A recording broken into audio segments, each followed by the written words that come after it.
ఆంధ్రప్రదేశ్ రాష్ట్ర చరిత్రలో చెప్పుకోవడానికి చాలా మంచిగా అనిపిస్తుంది కానీ ఒక పెద్ద చారిత్రక తప్పిదం లేదా ఒక సామాజిక బాధ్యతను మరిచినటువంటి వైనం అద్భుతమైన అవకాశం నోటి దగ్గరకు వచ్చిన ముద్ద పెద్దవాడికి పెడుతూ పేదవాడిని తొక్కినటువంటి అంశం ఏంటయ్యా అంటే మెడికల్ కళాశాలలు జగన్ టైంలో కాదు వాస్తవంగా కేంద్ర ప్రభుత్వం ప్రతి జిల్లాకి ఒక మెడికల్ కళాశాల ఎందుకయ్యా అంటే మనకి ప్రైవేట్ మెడికల్ కళాశాలలు అధికమైపోయాక లక్షలు కోట్ల రూపాయల ఫీజులు అయ్యాక అంతంత ఫీజులు పెట్టినటువంటి డాక్టర్లు అంతంత సంపాదించుకోవడం కోసం అని చెప్పేసి ఆసుపత్రుల్లో నిలువు దోపిడీ చేస్తున్నారు.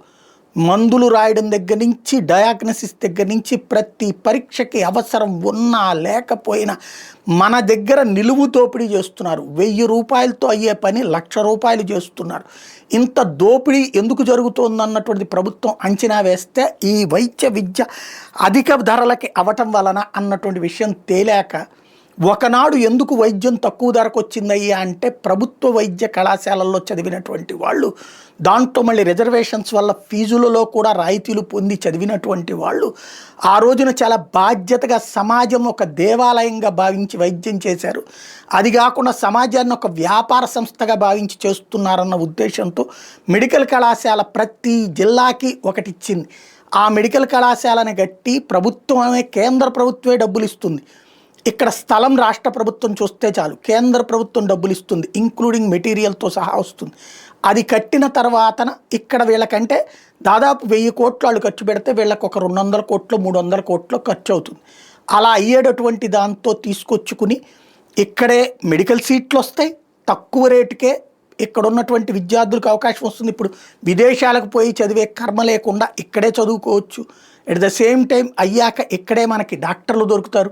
ఇక్కడ డాక్టర్లు చదివినటువంటి వాళ్ళు అన్ని లక్షల కోట్లు పోశారు కాబట్టి విదేశాలకు వెళ్ళిపోయి అక్కడ సెటిల్ అవుతున్నటువంటి వాళ్ళు ఇక్కడ డాక్టర్ల కొరత వచ్చి చివరికి ఆర్ఎంపీల మీద ఆధారపడి బ్రతకాల్సినటువంటి పరిస్థితి నుంచి మార్చడం కోసం తీసుకొచ్చింది. అట్లాగా దాన్ని జగన్మోహన్ రెడ్డి కూడా సిన్సియర్గా అందుకోసమని జిల్లాల విభజనని పెంచి అర్జెంటుగా చేసి 13 ఉమ్మడి జిల్లాలను కాస్త 26 జిల్లాలుగా మార్చి 26 మెడికల్ కళాశాలలు వచ్చేటట్టు చేసుకొచ్చాడు. అందులో 10 మెడికల్ కళాశాలలు ఇంకా అండర్ కన్స్ట్రక్షన్లో ఉండగా తను దిగిపోయాడు.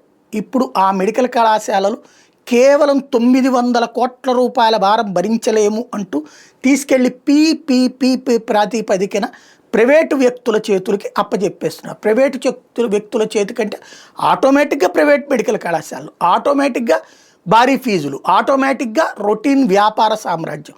ఇదివరకు కనుక ఏదైతే సహకార సంఘాల్లో ఉన్నటువంటి పంచదార పరిశ్రమలు సహకార సంఘాల్లో ఉన్నటువంటి పాల పరిశ్రమలు పీపీపీ పేరుతో తీసుకెళ్లి ప్రైవేట్ వాళ్ళ చేతికి ఇచ్చేస్తే ఇప్పుడు వాళ్ళ పార్టీ నాయకులు దర్జాగా అనుభవిస్తున్నారు. దాంట్లో వచ్చే సంపద దాంట్లో కోట్ల రూపాయల పెట్టుబడులు పెట్టినటువంటి పేద రైతులు అన్యాయం అయిపోయారు, అమాయకంగా మిగిలిపోయారు.